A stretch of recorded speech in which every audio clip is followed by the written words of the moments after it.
Isang matinding bakbakan ng talino at prinsipyo sa pagitan ng isang veteranong mambabatas at abogado, si Senator Rodante Marcoleta, at ang dating Senate President na si Tito N. Soto. Ang issue? Isang kontrobersyal na imbestigasyon kung saan si Soto ay tila naglabas ng mga paratang na walang matibay na basehan. Pero ang ginawa ni Senator Marcoleta, hindi siya nakipagsigawan, hindi siya nagskandalo. Ginamit niya ang pinakamatibay na sandata, ang batas at lohika. At sa ginawa niyang iyon, kitang-kita natin kung paano napahiya at nasukol si Tito Soto. Panoorin natin itong video kung saan ipinaliwanag ni Senator Marcoleta ang buong pangyayari. I-breakdown natin bawat segundo, bawat salita, para makita ninyo kung sino ang naghahanda at sino ang nanghuhula lang. Alam po ninyo, sa tamang pagkakataon, I'm going to confront the Secretary of Justice. Yung sinasabi kaya daw po ang bilis ninyong inirekomenda maging state witness, nagkaayusan na. Baka siya yung may pagkukulang, ba't niya ginadjans? Sapagkat alam ko yung mga diskaya, kalaban ng pamangkin niya sa politika. Okay mga kabayan, stop muna natin dyan. Simula pa lang, may pasabog na agad si Senator Marcoleta. Narinig niyo ba yung huling sinabi niya? Ito ang tinatawag na conflict of interest. Sa simpleng Tagalog, may personal na dahilan si Tito Soto para harangin ang mga testimonya ng mga diskaya. Bakit? Dahil kalaban pala sa politika ng pamangkin niya. Isipin niyo to, ikaw ang referee sa isang laban ng boxing, tapos yung isang boksingero, pamangkin mo. Sa tingin niyo, magiging patas ba ang desisyon mo? Dito pa lang, kinwestiyon na agad ni Marcoleta ang motibo ni Soto. Hindi ito simpleng pag-aaral ng ebidensya. Mukhang may halong personalan at politika para kay Tito Sen. Pinahiya na agad ang integridad niya bilang isang opisyal na dapat ay walang kinikilingan. First round pa lang, may tama na agad si Soto. Hindi pa man nagsisimula ang legal na argumento, bagsak na agad ang moral na basihan niya. Okay, tuloy natin. Mas matindi pa ang mga susunod dito. SP Soto, may suspetsa na kami na inedit yung affidavit ng diskaya. How can the Senate President say this? What is his basis for doing this? This is a serious charge. Ako po ba pinatutungkulan niya? Wow! Wow! Ito mga kababayan ang tinatawag na intellectual knockout punch. Napakasimple pero napakabigat ng tanong ni Senator Marcoleta. Isipin ninyo, si Tito Soto, ang Pangulo ng Senado noong panahong iyon ang nagbitaw ng salita. Hindi biro ang sabihing inedit ang isang affidavit. Katumbas niyan ay panluloko sa Senado. Krimen yan. Pero ano ang ginawa ni Marcoleta? Kalmado lang.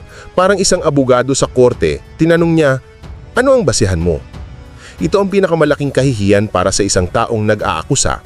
Kapag nagbato ka ng isang seryosong aligasyon, dapat may hawak kang patunay. Pero dito, lumabas na si Soto ay parang nanghuhula lang. Parang chismis lang sa kanto.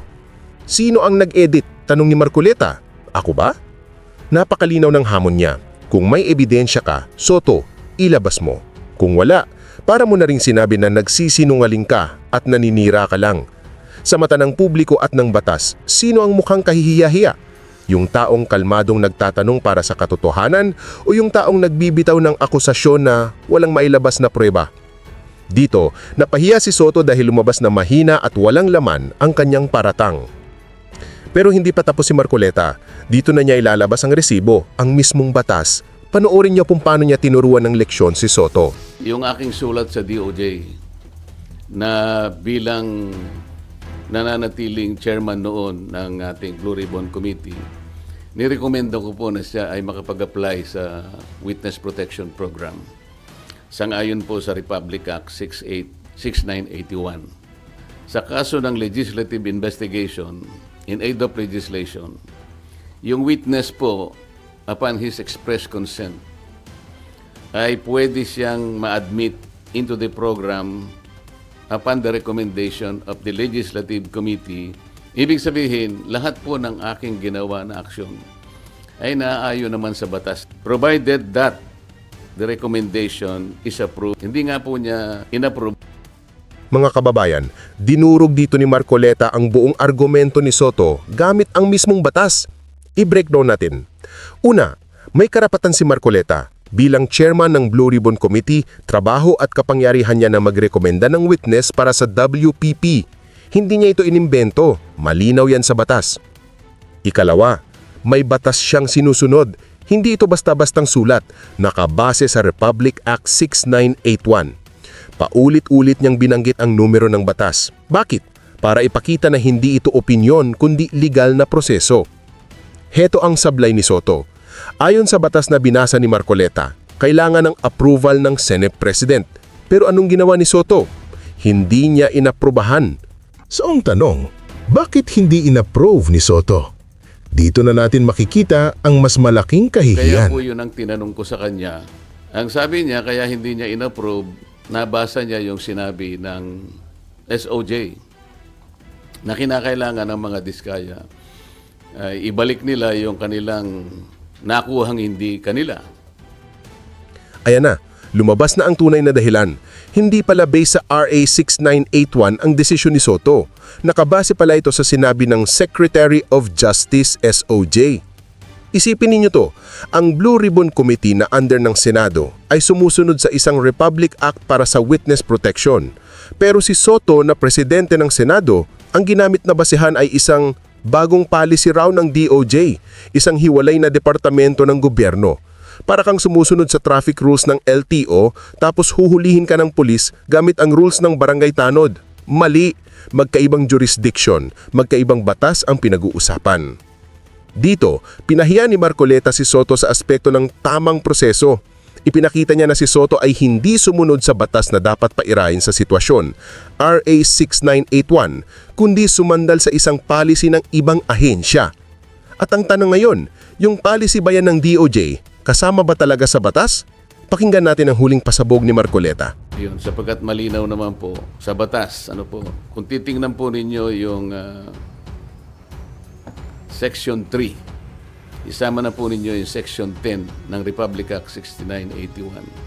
Maliwanag po doon kung ano-ano ang mga requirements na kakailanganin para mapasa ilalim ng Witness Protection Program ang isang witness na nag-apply. Hindi po kasama doon yung restitution na kanyang binabanggit na magbabalik ka pa ng kung ano-ano sa Boom! Panis! Huli ka, Chito Sen! Mga kababayan, ito na ang final blow. Malinaw pa sa sikat ng araw ang sinabi ni Senator Marcoleta. Yung mismong dahilan ni Soto para i-reject ang recommendation, yung tinatawag na restitution o pagsasauli ng pera na sinabi ng DOJ, hindi pala requirement sa batas. Anong ibig sabihin nito? Si Tito Soto ay gumawa ng desisyon base sa isang requirement na hindi umiira sa batas. Hindi niya binasa o hindi niya naintindihan ng Republic Act 6981 ang batas na dapat niyang sinusunod para sa kasong ito. Lahat ng palusot niya, lahat ng dahilan niya ay gumuho dahil sa simpleng pagbasa ng batas na ginawa ni Senator Marcoleta. Unang-una po, nasa pag-iimbestiga pa lang po tayo. Kanino kukunin at paano i-determine yung halaga na ibabalik ng mga diskaya kung sakasakali? Wala po sa tuntunin ng batas. Ito ang pinakamatinding kahihiyan. Isang Senate President na pahiya hindi dahil sa sigawan, kundi dahil sa sarili niyang kapabayaan o kawalan ng kaalaman sa batas na dapat ay alam na alam niya. Si Marcoleta bilang isang mahusay na abogado ay kalmadong ipinakita sa buong Pilipinas ang pagkakamali ni Soto. Sabi po ni Senate President Soto, abogado ka nga, di ka naman magaling mag-imbestiga, di ba? Sino po ba yung magaling? Bakit tayo magkukumpara? So, ano ang nakita natin mga kababayan? Nakita natin isang Rodante Marcoleta na armado lang ebidensya at kaalaman sa batas. Sa kabilang banda, nakita natin isang Tito Soto na armado lang ng suspecha, sabi-sabi at maling pagkaunawa sa proseso. Pinahiya ni Marcoleta si Soto sa 4 na paraan. Una, inilantad niya ang posibleng personal na interes ni Soto dahil sa kanyang pamangkin. Pangalawa, hinamon niya ang walang basing akusasyon ni Soto tungkol sa inedit na affidavit at walang naisagot si Soto. Pangatlo, ipinahita niya na mali ang ginamit ni Soto na basihan, isang DOJ policy sa halip na ang mismong batas para sa WPP. At ang pang-apat, ipinatunayan niya na yung DOJ policy na yon ay wala rin sa requirements ng batas, kaya ang buong argumento ni Soto ay walang bigat at walang katuturan. Hindi na kailangan ng mahabang debate. Sa laban na ito, malinaw kung sino ang nag-aral at kung sino ang napahiya. Ang aral dito, huwag kang maging mayabang kung hindi ka man sigurado sa sinasabi mo, lalo na kung ang kaharap mo ay isang taong alam na alam ang batas. Kayo mga kababayan, ano ang masasabi ninyo? Nagoyo ba tayo ni Tito Soto noon? Tama ba ang ginawa ni Senator Marcoleta?